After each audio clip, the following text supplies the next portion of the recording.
Pagerbti ir pasveikinti geriausius Druskininkų krašto ūkininkus atvyko savivaldybės vadovai, administracijos skyrių vedėjai ir specialistai, Leipalingio bei Viečiūnų seniūnijų atstovai. Renginio metu buvo pasveikinti darbščiausi krašto ūkininkai, konkurso Metų ūkis 2013 nugalėtojai. Kaip ir kasmet geriausius ūkininkus apdovanojo ir padėkas jiems įteikė meras Ričardas Malinauskas.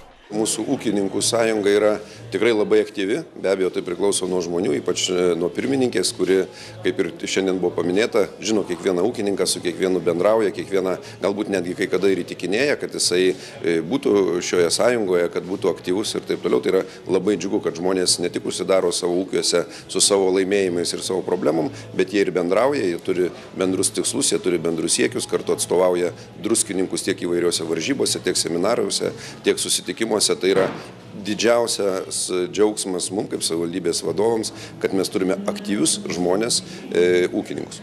Jeigu prieš keletą metų buvo tiesiog toks noras, svajonė, kad druskininkams kaip kurortui būtų tiekiama įvairi produkcija išauginta būtent mūsų kraštuose, mūsų savivaldybės teritorijoje mūsų ūkininkų, tai šiandien dienai tai yra jau realybė ir kiek teko girdėti iš poilsiautojų, susitikus net ir vietinius gyventojus, kurie neturi savo ūkių, džiaugdamiesi būtent galėdami įsigyti mūsų ūkininkų išaugintą produkciją.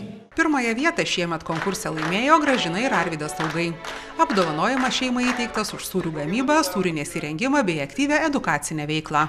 Aš manau, kiekvienas čia esantis ūkininkas jau vertas tos pirmos vietos, nes visi čia susirinkę, tai jau yra įvertinimas, kad žmonės mąsto, svajoja, kuria, dirba, iš to gyvena, tai aš manau, kad kiekvienas čia esantis jau ir turi tą pirmą vietą, nesvarbu, kad šį kartą buvo mes įvertinti pirmą vietą, kitais metais bus kiti, o jausmas tai nuostabus, kada tavo darbas įvertintas, triūsas ir gali pasidalinti savo darbo vaisiais su miesto žmonėm, pakviesti į savo ūkį, tai jausmas geras.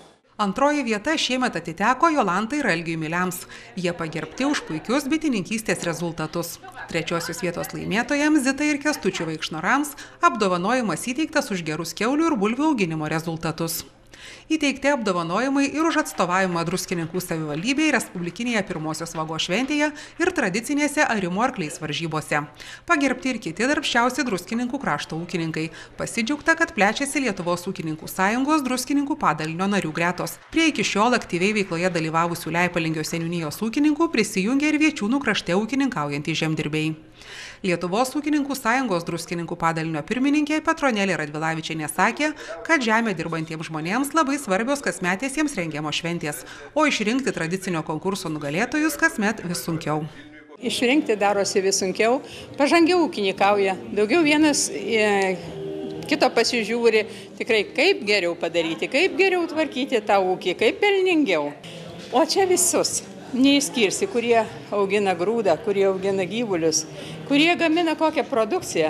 Visi jie yra labai brangus ir visi reikalingi Druskininkų savivaldybei.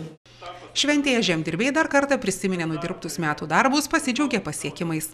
Savivaldybės meras Druskininkų krašto ūkininkams įteikė kvietimą nemokamai pasimėgauti vandens pramogomis Druskininkų vandens parke.